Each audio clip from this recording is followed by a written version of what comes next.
Wow! So, ayan, ginaya natin ang recipe ni Chef Obang.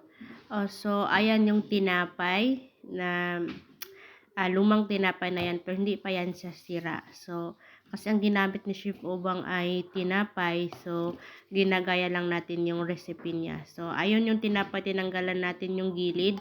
After nyan, naglagay ako ng fresh milk kasi wala tayo yung yung nasa lata na nasa Pinas na ibap. So, fresh milk ang nilagay ko sa tinapay. Binabad ko lang yung tinapay para lumambot.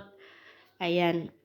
So, hindi ko na siya minano-mano pag halo para madurog. So, binilender ko na lang siya para mabilis kasi nga marami pa tayong that time. Para mabilis na lang siyang madurog yung tinapay na nilagyan ko ng gatas. So, inano ko na lang, binilender ko na lang siya.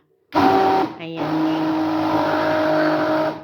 So, tansyahan lang yan sa gatas na yan, na fresh milk. Kumbaga, sa ibap is 1 can ang ginamit ko Chef Ubang. So, thank you Chef Ubang kasi na successful yung paggawa ko ng pudding. Pudding siya, pero para siyang leche flan. Same taste lang din. Sweet yung kanyang texture kaysa sa pudding. After nyan, so ayan, magpainit na tayo ng asukal. 'Di ba? Same lang like leche flan na merong asukal sa ibabaw. So, tutunawin natin yung asukal. Ayan, i-caramelize natin.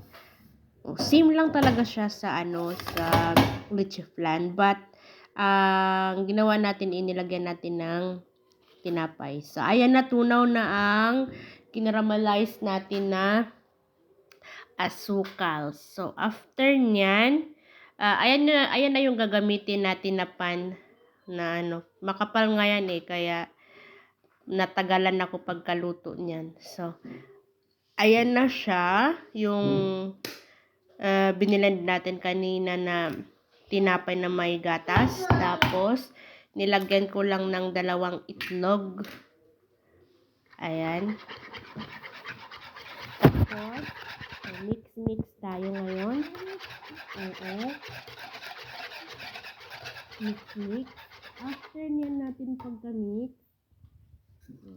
after nyan, nilagyan ko na ano pa pala nilagay ko? Ayan siya. Mix ko na. After nyan na mix, nilagay na natin yung condensed milk na 1 can. Ayan siya. So, tansyahan lang din kasi matamis na yung kanina yung pinaramelize natin na asukal. So,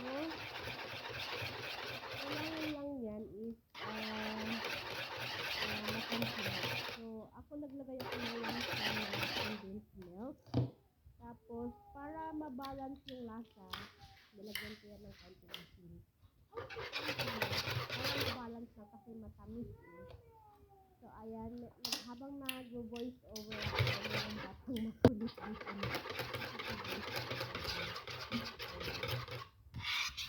Ganun lang siya kasimple. Pwede pala yun kasi itapon ko yung tinapay na kasi pag dito, ang tinapay na maabutan na ng isang araw o 2 araw, hindi nila kinakain. Tatapon na lang. So, nag-invento lang ako dahil dun sa recipe ni Chef Obang na tinapay. Pwede pala yung gawing pudding. So, sinala ko din para yung buo-buo na bula-bula masala ka ba. So, ayan. Double na yung voice over ko. Meron bata dito na makulit. Ng tubig.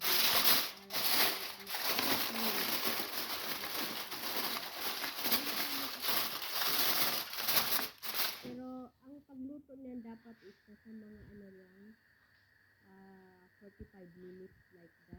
Wala pang 1 hour. Sulutin na. At dahil makapal ang aking pan na nilagyan dyan sa lagayan na yan, nilagyan ako ng 1 hour higit, 1 hour and 30 minutes. So, ayan na siya. Luto na. As you can see, it became like Para lang siyang leche plan, pero medyo ano siya, hinaluan natin to ng tinapay. balance yung sweat ng aking pan. Pero, still, nagawa ko siya ng perfect. O, ayan, as you can see naman.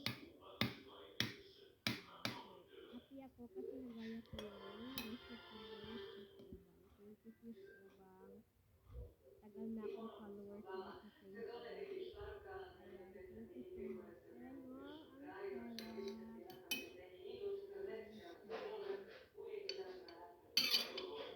Panghimagas. Sarap ng dessert ito. Tinikman ko yan kahit mainit pa kasi nandito yung lasa. Ang sobrang sarap niya.